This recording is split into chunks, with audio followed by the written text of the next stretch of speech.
Terme doğal yaşam için müstesna bir yer. Deniz, göl, ırmak, dağ, ova, subasar ormanı, kuş cenneti, lagün, langoz hepsinin aynı alanda bulunduğu bir yer. Bu ekosistemleri her yerde ayrı ayrı bulabilirsiniz ama Terme'de hepsinin bir arada olduğu, birbirini beslediği doğal bir yaşam alanı var.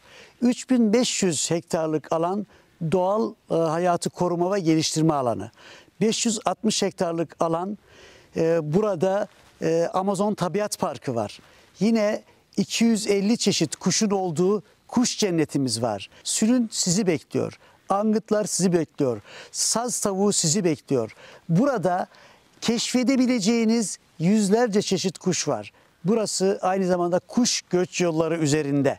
Hepsinin kolay ulaşılabilir ve erişilebilir bir bölgede olması ve bunların hepsinin de şehir yaşamından uzak olması Terme'yi müstesna bir yer haline getiriyor. Terme keşfedilmek için sizleri bekliyor.